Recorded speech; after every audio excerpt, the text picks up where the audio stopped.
Hello, we're going to take a look at OrbitNote by Texthelp. So in my Chrome browser, I have the OrbitNote extension installed. I'm just going to open up a PDF document here. Once I've opened up the PDF, you can see that the OrbitNote menu has appeared. It knows it's a PDF and it's offered itself as ready and here to help.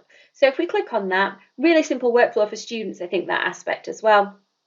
You can see we've got the toolbar. Now, if you're familiar with any of Texthelp's products, these tools will be familiar to you, these icons will be familiar to you, but we'll go through some of them now. So we've got here click to speak. So if we just turn that on, and then if we click on the text, and we can pause that, stop that, go back over things, click on things again, have things repeated, just to help us make sure that we're listening to what's being read aloud for us. Next along the toolbar is dictionary. So we can just click on dictionary and have it open. And then as we go through clicking on different words that perhaps we want defining, the dictionary automatically updates. We don't need to open the dictionary each time. So again, streamlining that workflow for our students.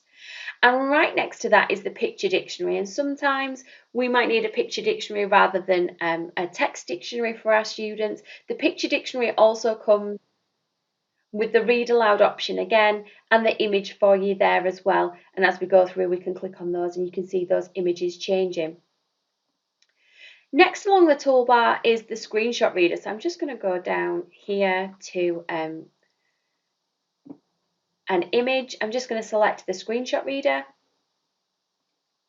So as you can see, it managed to read that text in that table. That's an image that's been inserted into the PDF and it's still finding that text for us.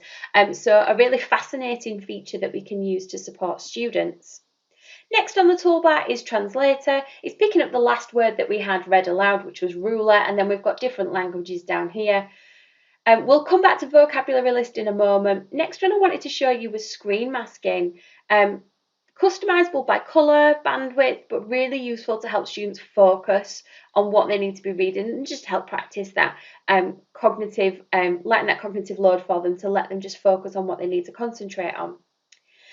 Reason I wanted to come back to vocabulary list is because we've got highlighters next. So if I just pick up the highlighter and turn it on, I'm just going to pick some words here and highlight them.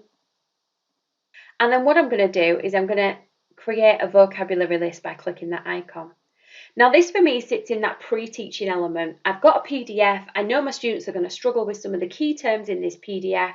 If I use OrbitNote, highlight it and create a vocabulary list, when I assign the work to the students, I can assign this vocabulary list alongside them, pre-teaching that tricky vocabulary, helping them define and understand those key terms. And as you can see, when the vocabulary list opens up, what we've got is we've got the word, the definition, but also the picture dictionary icon as well, which just helps sometimes. And then students can add their own notes in what does that mean for them. So we can take that pre-teaching and bring it into the lesson for them to annotate as they go through. Lots of other features along the top on here as well in the toolbar, adding shapes, freehand drawing, adding text to a PDF and putting pins if you want to recall certain things or remind yourself of certain things. So students with working memory issues would really find that useful.